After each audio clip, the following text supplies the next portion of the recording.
Welcome to zoology classes. आज का हमारा टॉपिक है प्रोटोजोआ डिसीजेस।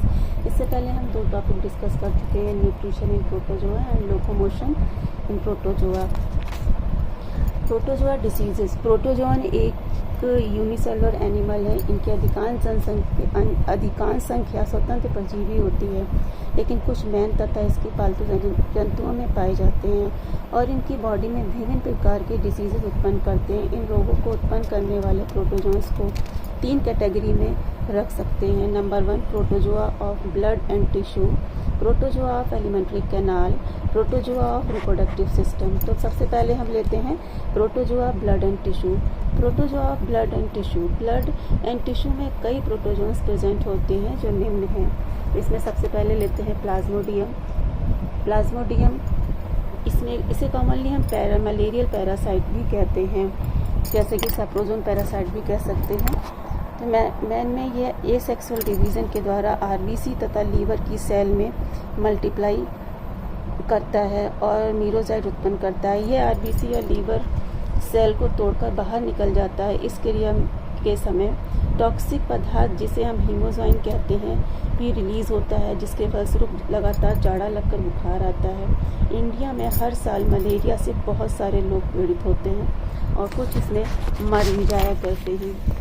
इसकी इन्फेक्टिव स्टेज स्पोरोजाइट है, जो मैन की बॉडी में फीमेल एनोफ्लीज के काटने के फलस्वरूप अंदर पहुंचती है। अगला ट्रिपैनोसोमा। ट्रिपैनोसोमा की कई स्पीसीज जो हैं डिजीज उत्पन्न करती हैं। इसको हम ट्रिपैनोसोमियासिस भी कहते हैं। इसकी कई स्पीसीज मैन और डोमेस्टिक एनिमल में रोग उत्पन्न करती हैं, जिनमें से प्रमुख निम्न हैं, जैसे ट्रिपैनोसोमा रोडेंसिस एंड ट्रिपैनोसोमा गैमिएंसिस। ये दोनों मैन के ब्लड में प्रेजेंट होती हैं। ये केवल अफ्रीका अमेरिका में ही देखने को मिलती हैं, जो कि स्लीपिंग सिकनेस उत्पन्न करती हैं। ये निम्न लक्षण दर्शाती हैं, जैसे फीवर, हेडेक, विशेष तौर पर गला फूल जाना, मैन दुबला पतला हो जाता है, नर्वस सिस्टम कार्य करना बंद कर देता है और अंत में मनुष्य मर जाता है। इसका ट्रांसमिशन टीसी फ्लाई के कारण होता है। अगला ट्रिपैनोसोमा क्रूजी। ये सी के आकार वाला फ्लैजिलेट है, जो टिश्यू के अंदर प्रेजेंट होता है। इसका प्रभाव केवल साउथ अफ्रीका में देखने को मिलता है। इसमें साउथ अमेरिका में देखने को मिलता है। इसके निम्न लक्षण होते हैं, जैसे continuous fever, severe headache, body के अंग फूल जाते हैं, बॉडी मसल्स विशेष तौर पर हार्ट मसल्स नष्ट हो जाती हैं, मैन हार्ट फेल के कारण मर जाता है। इसको हम चागास डिजीज भी कहते हैं। इसी तरीके से ट्रिपैनोसोमा ब्रूसी एंड ट्रिपैनोसोमा एवेंसी, इसमें भी इसकी भी जो डिजीज़ हैं नगाना और सोरा, जो टीसी फ्लाई के कारण फैलती हैं। अगली है लश्मानिया। अगली जो हमारी डिजीज़ है लश्मानिया है। ये मैन के टिश्यू के अंदर प्रेजेंट होता है और इसकी दो स्पीसीज डिसीज उत्पन्न करती हैं, लश्मानिया ट्रॉपिका एंड लश्मानिया डोनोवनी। लश्मानिया ट्रॉपिका ओरिएंटल शोर उत्पन्न करती है, जिसमें सैंड फ्लाई के काटने के कारण होता है, और डोनोवनी ये मैन में काला अजार उत्पन्न करती है। इसमें लगातार बुखार आता है, स्किन के नीचे ब्लैक पिगमेंट जमा हो जाते हैं, फलस्वरूप स्किन ब्लैक हो जाती है, स्क्रीन बड़ी हो जाती है, लीवर भी बड़ा हो जाता है, स्किन ड्राई हो जाती है और मैन दुबला पतला हो जाता है। इसका ट्रांसमिशन सैंड फ्लाई के काटने से होता है। अगली हमारी है बेविसिया कैनिस।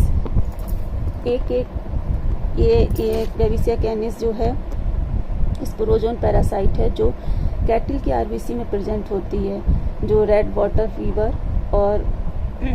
फीवर ही उत्पन्न करती है, जो टिक के काटने से होती है। इसका ट्रांसमिशन टिक के काटने से होता है।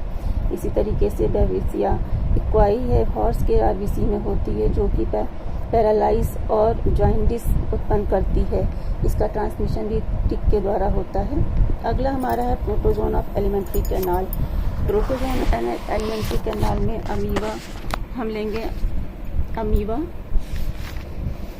एंट अमीबा हिस्टोलिटिका।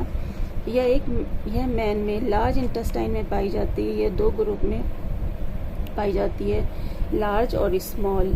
लार्ज इसके एक एसिडोपोडिया पाया जाता है। इसमें साइटोप्लाज्म में कई फूड वैक्यूल्स होते हैं, जिससे आरबीसी और टिश्यू सेल प्रेजेंट होते हैं। इस अवस्था में अमीबियाई डायसेंट्री उत्पन्न होती है और इसकी स्मॉल नॉन फीडिंग ये भी सिस्ट के द्वारा होती है। इसका ट्रांसमिशन जो है सिस्ट के रूप में दूषित पानी व फूड के साथ शरीर में पहुंचता है।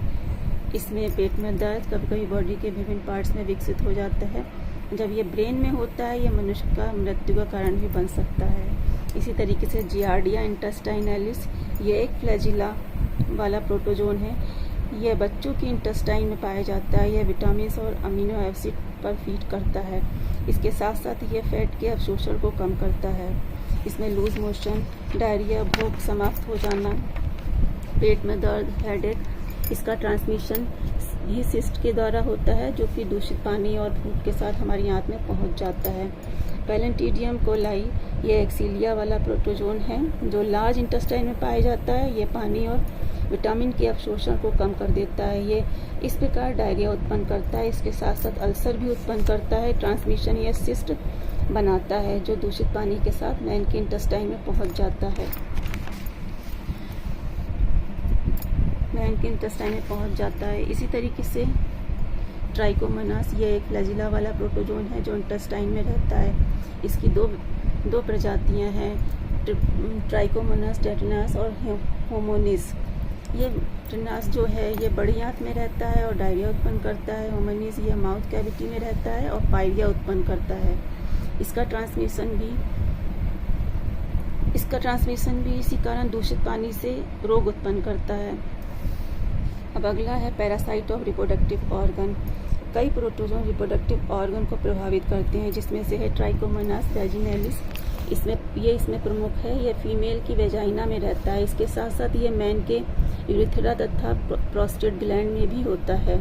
इसमें खुजली, स्वेलिंग इस तरीके के लक्षण दिखाई देते हैं। इसका ट्रांसमिशन भी सेक्सुअल कांटेक्ट चूँकि यह गीले तौलिया में भी कई घंटे तक जीवित रहता है। इन तौलिया का प्रयोग करने से इसका ट्रांसमिशन होता है। तो इस तरीके से ये मेरा प्रोटोजोन डिसीजेस का टॉपिक पूरा हुआ। आपको पसंद आए तो लाइक करिए, सब्सक्राइब करिए और शेयर कर दीजिए। प्लीज़ सब्सक्राइब कीजिए ताकि आपको अगली वीडियो मेरी मिल सके।